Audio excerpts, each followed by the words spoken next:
need to watch the essay. Now let's watch.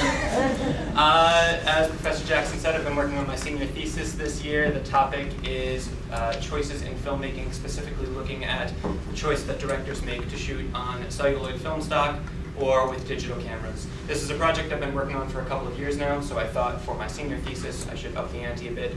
I developed it as both a traditional paper essay as well as a video essay to really mimic that clash that we see in the world of filmmaking between tradition and advancement. What I'm going to show you today is a small clip out of the much larger video essay pertaining to Christopher Nolan's most recent film, Dunkirk, and how its central theme plays into the argument to continue to shoot on film. Enjoy.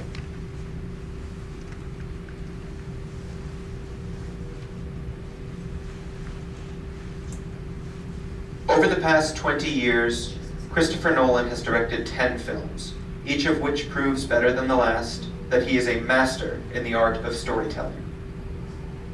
Nolan's ability to infuse a simple but profound theme into a story is admirable, but what sets him apart is the way that he allows his films to be informed by the themes they themselves convey. It's as if Nolan writes a story based around the simplest of ideas and allows his own script to teach him and his crew how to effectively produce a film bearing that central idea in mind, a perfect symbiotic relationship between story and production.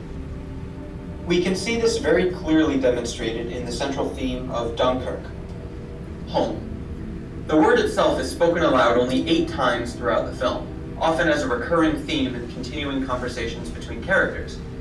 But each individual use carries a tremendous amount of weight, painting home as a place of comfort, warmth, and safety.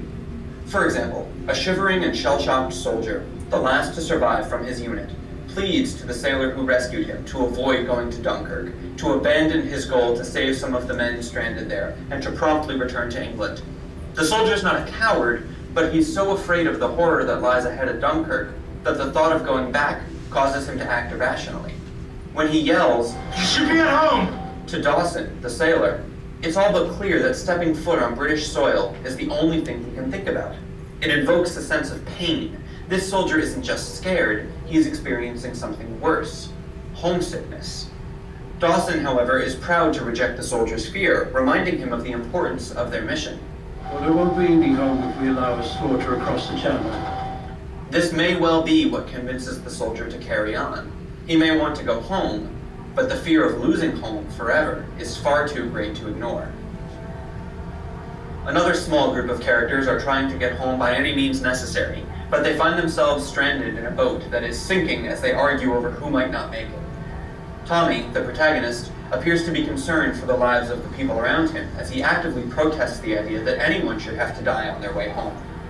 The audience feels comfortable with Tommy and his morality, because he shares the humanistic values we would all like to think we would have in this scenario. The moment it suggested that he might have to sacrifice his own life, however, he quickly moves to defend himself. Somebody's got to get off. So the rest of us can live. If you know I'm home. Tommy's reply is shameful but sincere. He's not a coward either, but he misses the security afforded to him in England, and he's scared for his life. The line becomes even more resonant once he's safely aboard a vessel carrying him back toward England, by which point he's so exhausted that all he can say to the crew is, "Say that." The same crew returns the favor when England comes into view, and Tommy and his comrade Alex ask if they're approaching Dover. Peter, the captain's son, strikes up a quick conversation with them. That's Dawson. His home. It reminds us that home is not necessarily a place of dwelling. Home can be as broad as a town you've never heard of, if it means you're safe from harm. For the soldiers making their way back from Dunkirk, home may not be a barracks, but after the hell they've been through, Dorset sounds just fine. The best uses of the word, however, come from Commander Bolton, who is charged with overseeing the evacuation of 400,000 men on the beaches of Dunkirk. The city is located in the north of France, with only a thin stretch of the English Channel separating it from England. The beaches of Dunkirk are not the absolute closest a person can get to England while remaining in France, but they're frustratingly close for an army stranded and facing the threat of a fast approaching enemy.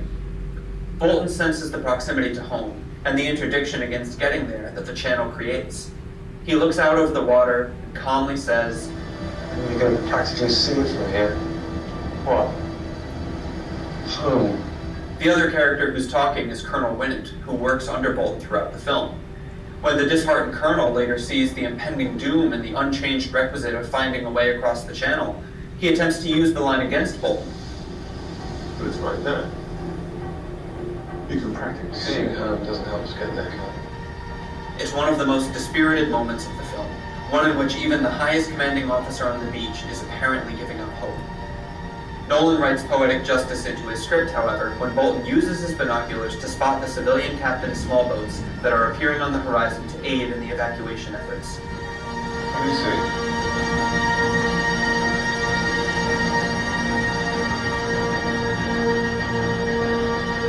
Home. Home. Not England. The English people. Even as an American, I found it tough not to smile and feel a sense of British pride myself. Home is a place to feel accepted, wanted, and appreciated.